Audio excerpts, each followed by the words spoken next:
پہلی الجھن۔ صبح کی روشنی پردوں سے چن چن کر آئینہ کے کمرے میں آ رہی تھی، مگر وہ جاگ نہیں رہی تھی، وہ جاگ چکی تھی کب سے۔ اس کی آنکھیں چھت پر جمی تھیں، مگر دماغ میں صرف ایک ہی چہرہ تھا، اور وہ تھا ریحان۔ وہ اٹھ کر بیٹھ گئی، تکیے کے نیچے ہاتھ ڈالا، اسکیچ بک نکالی اور اس میں لکھا ہوا نمبر دیکھا۔ دل زور سے دھڑکا۔ کیا واقعی یہ سب کل ہوا تھا؟ اس نے خود سے سرگوشی کی۔ اس نے اسکیچ بک کھولی۔ کل بنایا گیا ریحان کا اسکیچ اب بھی ویسا ہی تھا، مگر آج وہ تصویر نہیں تھی، وہ ایک احساس تھا۔ اسی وقت دروازہ کھلا۔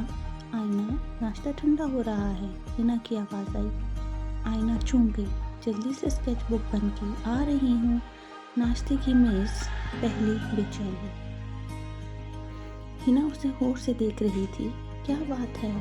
آج بہت ڈفرینٹ لگ رہی ہو۔ کچھ بھی تو نہیں؟ آئینہ نے نظریں جھکا دی۔ ہنا مسکرائی۔ کچھ تو ہے، کل والا لڑکا نا، ریحان۔ آئینہ کا چمچ رک گیا۔ اچھا لگا تمہیں؟ آئینہ نے آہستہ سے کہا۔ پتہ نہیں، بس عجیب سا لگا، جیسے اسے پہلے سے جانتی ہوں۔ ہنا کی آنکھوں میں ایک لمحے کو سایہ سا آیا، پھر وہ بولی، ریحان عام لڑکا نہیں ہے آئینہ، اس کی دنیا ہم سے بہت ڈفرینٹ ہے۔ تم جانتی ہو اسے؟ آئینہ ایک دم چونک گئی۔ ہنا نے بات بدل دی۔ بس ایسے ہی، مگر آئینہ محسوس کر چکی تھی۔ ہنا کچھ چھپا رہی ہے۔ کمرے میں آ کر آئینہ نے فون اٹھایا، نمبر کھولا، دل کانپ رہا تھا۔ میں پہلے کیوں لکھوں؟ وہ لکھے گا۔ فون اسکرین بند کی، دل کھولی۔ اچانک فون وائبریٹ ہوا۔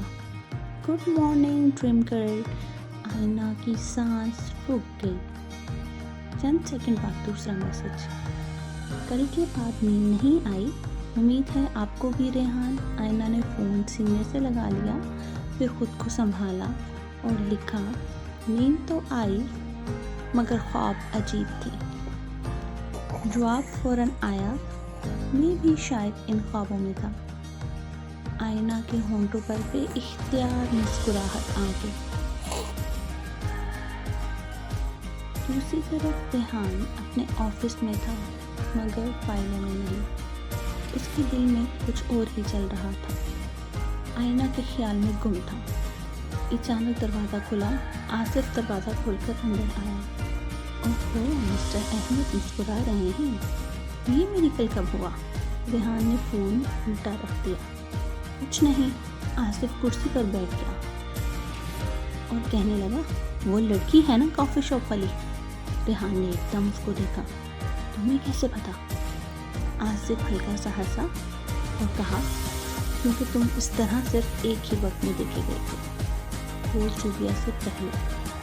کمرے کا ماحول بدل گیا۔ اس کا نام آئینہ ہے، ریحان آہستہ سے بولا۔ ریحان، محتاط رہنا، صوفیہ واپس آ گئی ہے، اور تم جانتے ہو وہ تمہاری زندگی میں کچھ بھی آسان نہیں رہنے ہوگی۔ آصف نے سنجیدہ ہو کر یہ بات ریحان کو کہہ دی۔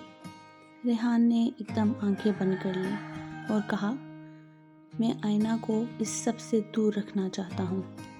آصف نے دھیمی آواز میں کہا، مگر دل ہمیشہ دماغ کی سنتا کب ہے؟ شام کو آئینہ اپنی یونیورسٹی کے لان میں بیٹھی اسکیچ بنا رہی تھی۔ ہوا میں ہلکی خنکی تھی، پتے سرسراتے تھے۔ اچانک کسی کا سایہ اس پر پڑا۔ اگر اجازت ہو تو میں پھر سے آپ کے کاغذ کا حصہ بننا چاہوں گا۔ آئینہ نے ایک دم سر اٹھایا۔ ریحان، سفید شرٹ، کھلی ہوئی آستینیں اور وہی گہری آنکھیں۔ آپ کو کیسے پتا میں یہاں ہوں؟ ریحان مسکرایا۔ خوابوں نے راستہ بتا دیا۔ آئینہ ہنس دی۔ یہ لائنیں آپ کو آتی کہاں سے ہیں؟ غلط جگہ محبت ہو جائے تو شاعر بننا پڑتا ہے۔ آئینہ نے اسکیچ بک بند کر دی اور کہا، غلط جگہ؟ ریحان چند لمحے خاموش رہا، پھر بولا، میری دنیا آسان نہیں ہے آئینہ۔ آئینہ نے فوراً جواب دیا، میری بھی نہیں۔ ان کی نظریں ایک دم ملیں۔ کچھ لمحے خاموشی بول رہی تھی۔ ایک دم ریحان نے دھیرے سے کہا، کیا میں آپ کو ایک بات کہوں؟ آئینہ نے کہا۔ جی ریحان، میں آپ سے دور رہنے کا فیصلہ کر چکا تھا، مگر ہر قدم آپ کی طرف ہی آ گیا۔ آئینہ کے دل میں عجیب سا درد میٹھا بن کر اتر گیا۔ اور میں؟ وہ آہستہ بولی۔ میں ڈر رہی ہوں، پھر بھی اچھا لگ رہا ہے۔ ریحان نے ہاتھ بڑھایا مگر چھوا نہیں۔ میں آپ کو کبھی جان بوجھ کر تکلیف نہیں دینا چاہتا، آئینہ نے دھیرے سے کہا۔ مسئلہ یہ ہے ریحان، تکلیف اکثر جان بوجھ کر نہیں دی جاتی۔ ریحان چونک گیا۔ لان کے باہر ایک بلیک کار کھڑی تھی۔ اندر بیٹھی لڑکی کے ہاتھ سختی سے اسٹیئرنگ وہیل پکڑے ہوئے تھے۔ اس کی نظریں ریحان پر تھیں اور پھر آئینہ پر۔ اس کے ہونٹوں پر آہستہ آہستہ مسکراہٹ پھیل رہی تھی، مگر وہ مسکراہٹ محبت والی نہیں تھی، وہ جنگ والی تھی۔ تو یہ ہے وہ لڑکی، اس نے خود سے کہا، جس کے لیے تم نے مجھے بھولنے کی کوشش کی۔ اس نے فون اٹھایا، نمبر ڈائل کیا۔ ریحان اور آئینہ باتوں میں کھوئے ہوئے تھے کہ ریحان کا فون بجا۔ اسکرین پر نام چمکا، روبیہ۔ ریحان کا چہرہ سفید پڑ گیا۔ آئینہ نے محسوس کیا اور بولی، کیا ہوا؟ ریحان نے کال کاٹ دی۔ کچھ نہیں، آفس کا ہوگا۔ مگر پھر سے فون بجا اور پھر ریحان کے ہاتھ کانپنے لگے۔ آئینہ نے آہستہ سے کہا، اگر ضروری ہے تو سن لیں۔ ریحان نے گہرا سانس لیا اور کال اٹھا لی۔ ہیلو۔ دوسری طرف سے ہنسی کی آواز آئی، کنڈی کاٹتی ہوئی۔ ریحان، تم بہت جلدی مجھے بھول گئے۔ ریحان کے ہاتھ سے فون پھسلتے پھسلتے بجا۔ تم کیا چاہتی ہو روبیہ؟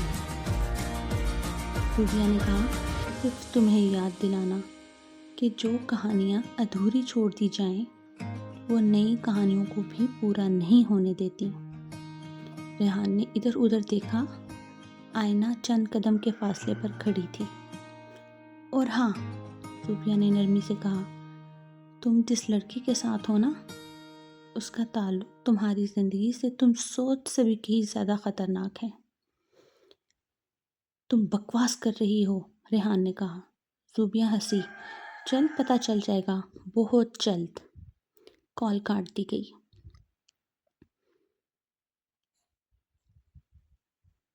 پہلی دڑاڑ۔ ریحان وہیں بینچ پر بیٹھ گیا، پسینہ ماتھے پر تھا۔ آئینہ اس کے قریب آئی۔ ریحان، کیا ہوا؟ وہ اسے دیکھ رہا تھا مگر جیسے کسی اور کو دیکھ رہا ہو۔ آئینہ، اس نے بھاری آواز میں کہا، اگر میں کہوں کہ تمہاری زندگی میں میرا آنا ایک غلطی ہو سکتی ہے تو؟ آئینہ کا دل زور سے ٹوٹا۔ تو میں کہوں گی، اس کی آواز لرز گئی، کہ کچھ غلطیاں انسان کو زندہ ہونے کا احساس دیتی ہیں۔ ریحان نے نظریں جھکا لیں۔ اس لمحے حنا کا فون آیا۔ آئینہ، فوراً گھر آؤ، امی کی طبیعت خراب ہے۔ آئینہ گھبرا گئی۔ میں آ رہی ہوں۔ اس نے ریحان کو دیکھا، وہ اب بھی کسی جنگ میں پھنسا ہوا تھا۔ ہم پھر بات کریں گے، ریحان نے سر ہلایا مگر دل میں جانتا تھا اگلی بات آسان نہیں ہوگی۔ آئینہ وہاں سے چلی گئی۔ ریحان نے مٹھی بند کی۔ اسی وقت ایک میسج آیا۔ نمبر ان نون تھا، لیکن وہ جانتا تھا کہ یہ روبیہ ہے۔ میسج تھا، آج تم خاموش رہے، کل آئینہ روئے گی۔